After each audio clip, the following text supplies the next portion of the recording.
हम पार्ट 11 में घुसाड़ी पाठ लिया था और आज है पार्ट 12 में कबीर के दोहे जो वीडियो 11 है। और इस कबीर के दोहे इस पाठ को आज लिया जा रहा है। देखो बच्चों, यहाँ पर कबीरदास है, मालूम है कबीरदास हमारे हिंदी साहित्य में महान काव्य लिखने वाले, दोहों को लिखने वाले मुसलमान कवि है। तो कबीरदास एक ऐसे महान संत है जो हिंदी साहित्य में उभर आए हुए हैं।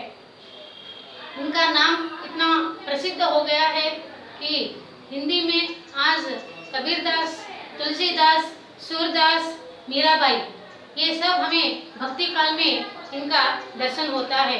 इन्होंने अनेक प्रकार के रचनाओं को लिखा है। जिस तरह से रामचरितमानस तुलसीदास का है, उसी तरह से कबीरदास के भी बीजक यह इन्होंने लिखा है। और कबीरदास ज्ञानाश्रय शाखा के प्रतिनिधि कवि है। ज्ञानाश्रय यानी जो पढ़े लिखे न रहकर भी अपने ज्ञान से वो अपने विचारों द्वारा प्रकट किया करते थे। जो समाज में हुए मुसलमान और हिंदुओं में जो आपस में वीरता पैदा हुई थी, इन वीरताओं को, इन दुश्मनियों को वो आंखों द्वारा देखते थे और उसे अपने मुंह से वो देखकर अपने मुंह से कविताएं करते थे। यानी दोहों के द्वारा उनकी कविताएं आज समाज में बहुत ही महत्व बन चुकी है। समाज सुधारक कवि है कबीरदास, समाज सुधारक कवि है। मुसलमान और हिंदुओं को एकता की भावनाओं को, भाईचारों की भावनाओं में लाने का प्रयास कबीरदास ने किया है। इसलिए वो अपने यथार्थवादी में जो दर्शन किए हैं, जो देखे हैं, आंखों देखी, उसी पर उन्होंने अपने दोहे द्वारा प्रकट किया है अपने पुस्तकों में।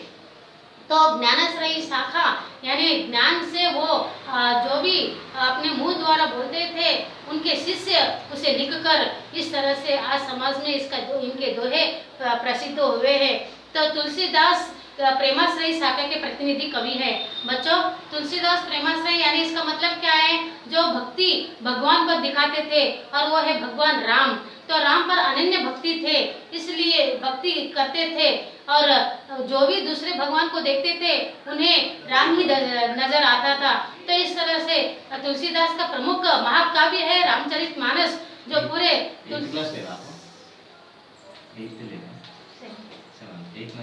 नहीं हो गया। तो इस तरह से तुलसीदास रामचरितमानस का एक बड़ा महाकाव्य लिखा है, तो आज भी प्रसिद्ध है।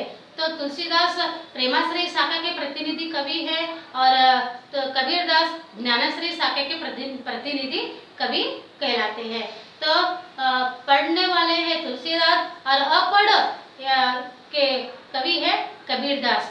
तो कबीरदास की कहानी आपको तो पता होगा कि एक मुसलमान के घर में पालन पोषण हुआ था, लेकिन एक ब्राह्मण के घर में वो पैदा हुए थे और उस विधवा माँ ने कबीरदास को एक मंदिर में छोड़ दिया था और नीरू नीमा नाम के मुसलमानों ने इस कबीरदास को पालन पोषण किया है। तो कबीरदास एक इस तरह से अपना पालन पोषण मुसलमानों के घर में पैदा होने से, यानी उनका पालन पोषण होने से इस तरह से हिंदू और मुसलमान की जो एकता की भावना उनके मनों में बस गई थी। समाज में जो भी घटनाएं या लड़ाइयाँ हुआ करते थे हिंदू मुसलमानों में, तो एकता की भावना इनसे ही, वो मित्रता की भावना इन्हीं के जरिए से एकता में बन गई थी। बच्चों, आज कबीरदास के बारे में मैं आपको यहाँ पर दोहे बोल रही हूँ। दोहे यानी दो लाइन की कविताएं कबीरदास ने लिखा है, तुलसीदास ने लिखा है। लेकिन बच्चों, सूरदास और मीराबाई इनके दोहे नहीं है, इनके तो पद कहा जाता है। इनके जो कविताएं हैं उसको पद कहा जाता है।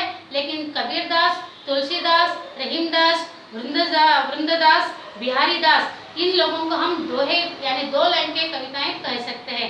तो आज हम इस पाठ में कबीरदास के बारे में कहा ले रहे हैं। काल करे सो आज कर, आज करे सो अब, परलय पर में होएगो, भोरी करेगा कब। बच्चों, ये दोहे उस जमाने की है जो अवधि काल के दोहे है। तो इसमें से कबीरदास इसमें कहते हैं कि काल करे सो आज कर, यानी कल करना कल करना कल करना, ऐसा न टलते हुए आपको कल का काम आज ही करना है, आज का बल्कि आज का काम अभी कर लो। तो इसलिए पता नहीं कब क्षण में यानी कौन से पल में हमें क्या हो जाएगा पता नहीं सकता है, क्योंकि ये प्राण अपने हाथ में नहीं है, भगवान के हाथ में है। इसलिए कल का काम आज करो, आज का काम अब का अभी करो। इसलिए इस दोहे में कबीरदास ने कहा है। और दूसरे दोहे में बुरा जो देखने में चला बुरा न मिलिया कोई, जो दिल खोजा अपना मुझसा बुरा न कोई।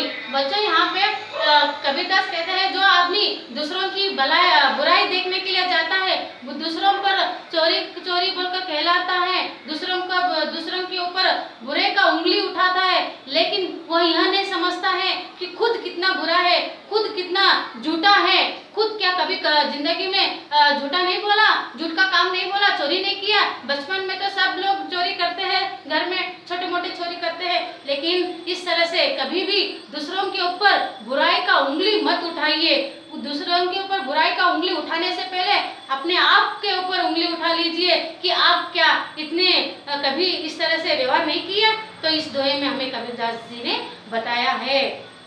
और बड़ा हुआ तो क्या हुआ, जैसे पेड़ खजूर पंथी को छाया नहीं पल लागे अति दूर। इसका मतलब क्या है बच्चों कि खजूर का पेड़ इतना लंबा रहता है और उसके फल भी इतने ऊपर लगे हुए रहते हैं, जो आदमी उसे लेने के लिए जाता है तो बहुत तकलीफ होता है और उसे ऊंचे चढ़ना पड़ता है। तो इस तरह से इस खजूर का पेड़ का क्या फायदा है, जो इसके खजूर के फल बहुत ही हमें मुसीबत उठाकर लेना पड़ता है। इसी तरह से कबीरदास इस दोहे में बताया है कि जो आदमी बड़प्पन दिखाता है अमीरी में, तो वो ऐसा आदमी क्या फायदा जो इतना अमीर रहकर भी दूसरों को दान नहीं कर देता है, दान नहीं करता है, मदद नहीं करता है। ऐसा बड़ा आदमी लेकर क्या फायदा जो स्वार्थी रहता है, अपने आप को ही देखता है। ऐसा आदमी खजूर के पेड़ के समान है। इस तरह से कबीरदास इस दोहे में कहा है कि बड़ा हुआ तो क्या हुआ, जैसे पेड़ खजूर पंथी को छाया नहीं फल लागे अति दूर।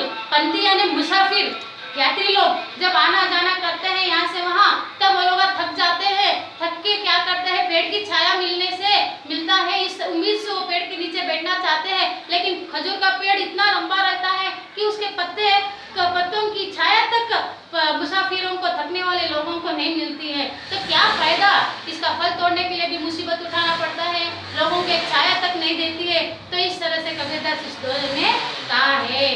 बच्चों आदमी भी अमीर और गरीब जो भी हो मदद करना चाहिए, दूसरों की मदद करना चाहिए, दूसरों के दुखों को समझ लेना चाहिए, क्योंकि हम भारतवासी हैं। आपस में एक दूसरे की भावनाओं को, एक दूसरों की दुखों को समझना चाहिए। आज हम दूसरों के दुखों को समझ लिए, कष्टों को समझ लिए, तो जब वो लोग अभी हमारे कष्टों को समझते हैं, अपने दुखों को समझते हैं, तो आपस में इस तरह से एक दूसरों की भाईचारे का जैसा व्यवहार कर हम मदद करना चाहिए, है ना बच्चों।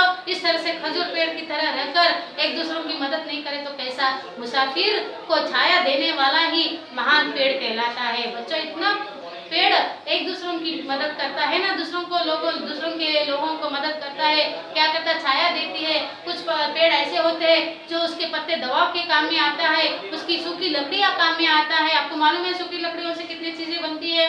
तो इस तरह से फल देती है, फूल देती है, इतनी मदद हमें पेड़ करती है। तो हम एक इंसान रहने के बावजूद हमें क्या दूसरों की मदद नहीं करनी चाहिए। तो इस तरह से कबीरदास जी की जो बातें रहती है, इस तरह से ही बातें रहती है, तो इसे हम ज्ञानाश्रय शाखा के कवि कहा जाता है। तो बच्चों लास्ट इसमें चौथे में ऐसी बानी बोलिए मन का आपा होए, औरों को शीतल करे आप ही शीतल होए। बच्चों यहाँ पे कबीरदास कहा है कि ऐसी बानी बोलिए, ऐसी बातें बोलिए कि सामने वाले जो दुखी आदमी हैं, ऐसी बातों से, ऐसे मीठी वचनों से, बातों से उस आदमी के दुख दूर हो सके, तो ऐसा उसके चेहरे पे एक मुस्कान ला सके। तो वो मुस्कान को देखकर हम भी इतने अच्छे खुशी हो जाते हैं कि अरे वाह, मेरी मीठी बातों से ये आदमी अपने दुख को भुला चुका है और हंसने लगा है। तो ऐसा समझ लेना चाहिए कि अपनी बातों से दूसरों को हमें क्या देना चाहिए, कि सुख प्रदान प्रदान करना चाहिए, उनके कष्टों को दूर करना चाहिए और सुनने वालों को भी अपनी बातों से उसको भी ऐसा लगना चाहिए कि अरे वाह, मेरे इसके बातें सुनी हैं और इसके बातों से मैं अपने दुखों को दूर किया हूँ, तो मैं भी इस तरह से आगे दूसरे आदमी को भी कहूँगा। इस तरह से आपस में अपनी जो भी टैलेंट है हम दूसरों के सामने रखना चाहिए, तभी दूसरे भी अपने सीखते हैं और इस तरह से हमें एक दूसरे की मदद करनी चाहिए। तो कबीर दास के ऐसे ही जो विचार होते हैं, यही विचार मैं आपके सामने प्रकट की हूँ। बच्चों, यहाँ पर जो दोहे दिए हैं, इतने ही दोहे कबीर दास ने नहीं लिखा है, बल्कि बहुत सारे इस तरह से दोहे लिखे हैं। दुख में सुमिरन सब करे, सुख में करे न कोई, जो सुख में सुमिरन करे तो दुख काहे को होई। बच्चों, यहाँ पर नहीं है, लेकिन मैं फिर भी आपको इसके दोहे, कबीर के दोहे मैं आपके सामने बोली हूँ। लेकिन इसका मतलब क्या है, भगवान को कभी इंसान दुख में ही याद करता है, स्मरण करना है नहीं याद करना, लेकिन सुख में कोई याद नहीं करते हैं, क्योंकि सुख में पैसा पैसा पैसा पैसा को ही याद करते रहते हैं। लेकिन कबीरदास इस दोहे में कहते हैं कि हे अमीर लोग, तुम लोग जब भी पैसे रहने दो या नहीं रहने दो, भगवान को याद करना। सिर्फ दुख में ही नहीं बल्कि सुख में भी भगवान को याद करना चाहिए, क्योंकि भगवान को याद करने से ही हमारा जीवन सुख समृद्धि से, धन धान्य से भरता है। बच्चों, कभी भी हमें एक याद रखना चाहिए कि हमारा मन स्वच्छ रहना चाहिए और दूसरों के प्रति हमेशा आदर करते रहना चाहिए, मदद करते रहना चाहिए, उनके कष्टों को दूर करते रहना चाहिए, क्योंकि ऐसे लोगों के आत्मा में ही परमात्मा बसा रहता है। ऐसा ही सिद्धांत, ऐसा ही विचार कबीरदास के भी थे। समझ में आया बच्चों? तो इस तरह से एक एक स्टैंजा के यानी कबीर के दोहे के नीचे भावार्थ लिखना, फिर सेकंड दोहे के नीचे भावार्थ लिखना, थर्ड दोहे के नीचे भावार्थ लिखना और चौथे दोहे के नीचे भी आपको भावार्थ लिखना चाहिए। तो समझ में आया बच्चों अच्छी तरह से? अगर आपको समझ में नहीं आया तो फिर से मुझे कॉल करके इस दोहे का भावार्थ क्या है टीचर को पूछे तो मैं आपको जरूर बोलूंगी। ओके, मैंने यहाँ पर लिखा है कि कल यानी आने वाला, कल पल यानी क्षण, परलय यानी प्रलय हो जाएगा, पता नहीं कब क्या होगा, बहुरी यानी फिर, पंथी यानी मुसाफिर यात्री गण, छाया यानी प्रतिबिंब। मैंने इंग्लिश में भी लिखा है, आप इसको इजी से समझ सकते हैं इसलिए मैंने लिखा है। बच्चों, यहाँ पर आप लोग मीनिंग्स लिख लीजिए और अच्छी तरह से इस तरह से दो लाइन के भावार्थ भी लिख लीजिए। समझ में आया? अगर नहीं आया तो फिर से मुझे एक बार पूछ लीजिए। ओके।